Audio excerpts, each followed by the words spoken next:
here inside the WB Mason Coaches Report right here on GoHofstra.com. Ron Fay alongside Dennis Papadatos, the head coach of the Hofstra wrestling team. And Coach, let's talk about last weekend. EIWA Championships, Lewisburg, Pennsylvania.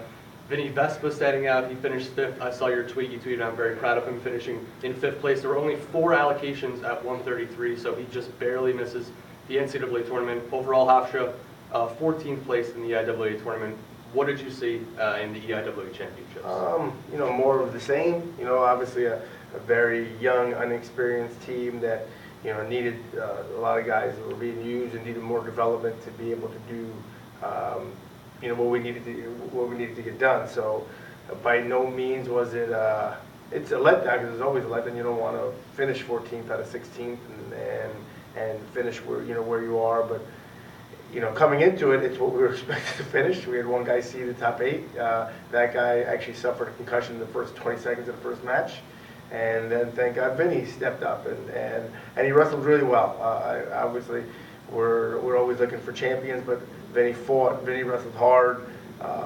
Vinny proved that he does belong. If he would have gotten that large bid at the national tournament, beat 3 good guys to even take 5th. But it wasn't meant to be, and that's a tough pill to swallow. So there was things I was happy with, and obviously things that I wasn't as happy with. So we look forward to working on what we need to work on. But I like to let it sit and resonate. I think you need to be not happy before you can move forward. So hopefully the guys are as not happy as I am, if that makes sense. Virtually the season over now with no wrestlers going to the NCAA tournament. So let's kind of just look back on the 2016-2017 season. A young team, a very young team, a very inexperienced team.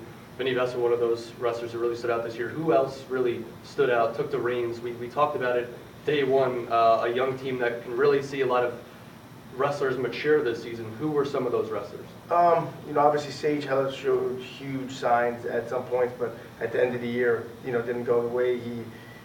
And I can kind of steer it back to one loss that he probably never recovered from. After he lost in the Columbia duel when he was winning, he did not have a very good season after that. And I think that win got in his head, that loss got in his head, and knowing that it cost, not that it was all his fault, but that win alone, we would have won the dual meet, and I think he just had a hard time. He's a true freshman and he struggled with it. And I didn't really realize it until I looked back at the schedule, and I'm like, wow, he only won 1 match since that day. Oh my goodness, I guess it really did affect him against kids that he was better than. I mean, that's the way it is. But he showed signs, and at one point he was in the top 30 RPI, and was going in the right directions. So obviously Jacob Martin came on, close to end. Vinny Vespa. A lot of guys showed progress, but at the end of the day, is the one thing that we talked about, that I talked with, the powers to be in the athletic department as well before the season started. The fact that we were Richard, Mike Hughes, and Richard and some other guys, I said, there isn't a kid on our team that's going to be in the lineup this year that's ever placed in the IWA tournament before the season started.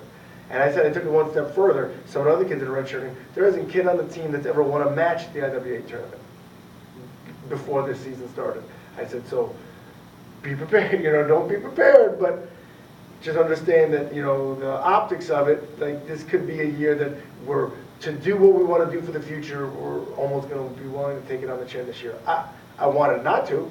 I wanted to be able to get the guys going and still not have to take it on the chin, but at the end of the day, guys like even Brian Damon, who won matches at the IWA tournament last 2 years, was out, and 57. We had a true freshman come in that we chose to redshirt, who beat 2 guys that placed the IWA tournament this year, but we chose to keep him in redshirt. Mike Hughes, listen, not to put anyone else down, but he's majored everyone in the tournament. This year alone, the Drexel kid who took second, who's good, Mike beat him 10-0 when he was on one leg at the Southern Scuffle. Mike got surgery after. He was wrestling with one leg and he beat him 10-0. That kid almost won the IWA this year. The last time we wrestled the champ, who's also very good. We beat him 12-0 with 6 minutes and 37 seconds of ride time. So, redshirt to Mike Hughes was a ton of points. You're talking about a kid that would have been the heavy favorite to win the whole tournament.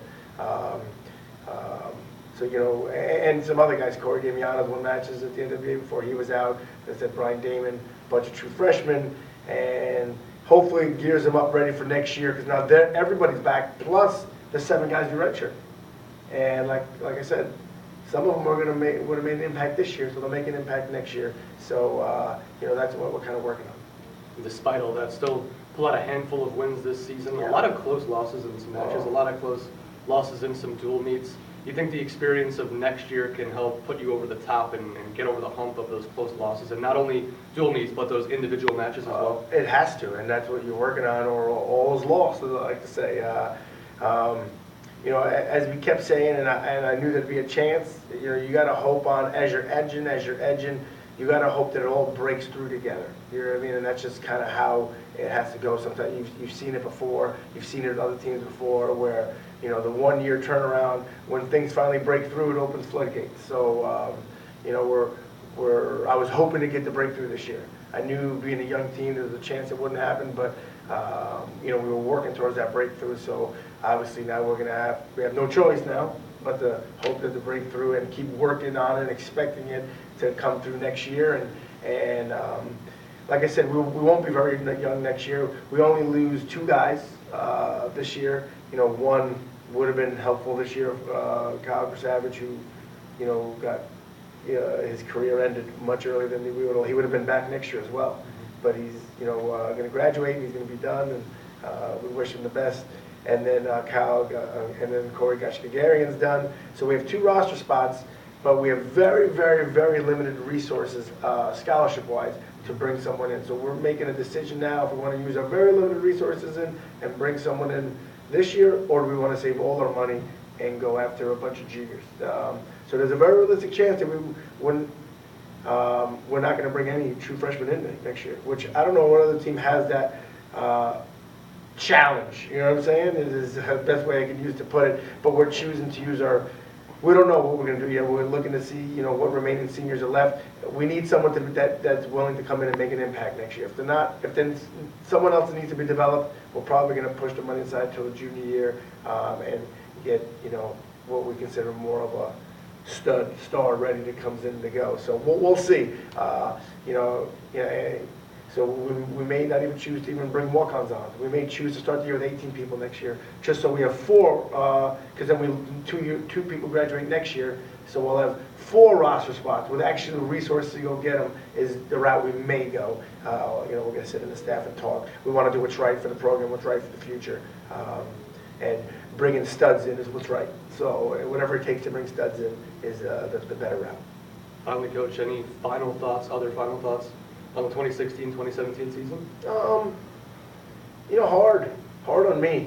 Me being a local guy, an alumni that's wrestled here. I've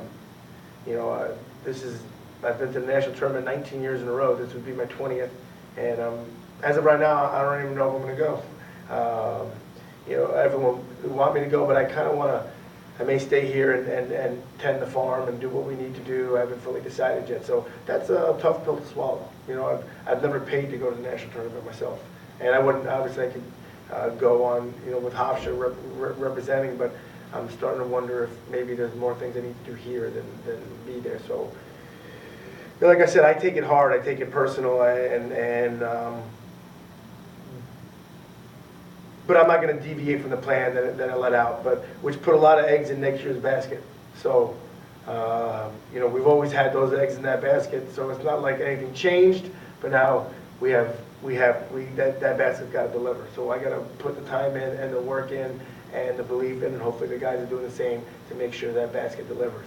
So that's the best I can do. We appreciate the support of everybody, staying around. We've had some loyal fans that have stuck through everything, through the thick and thin, and I'm appreciative for them and understand that my whole life I've only ever gotten back up. That's all I've ever done. So that's all I know how to do, and that's all I'm going to continue to do. And we still are optimistic and really happy about the optics and Hofstra Wrestling's future. Dennis Papadatos, head coach of the Hofstra wrestling team. Coach, thank you so much for the time this entire season. Thanks for having me every week, man. Yeah. Great job with the WB Mason. WB Mason, say it 5 times fast. Yeah, I'll try. You're doing better than me. Thank you for watching the WB Mason, say it 5 times fast, Coach's Report right here on GoHofstra.com.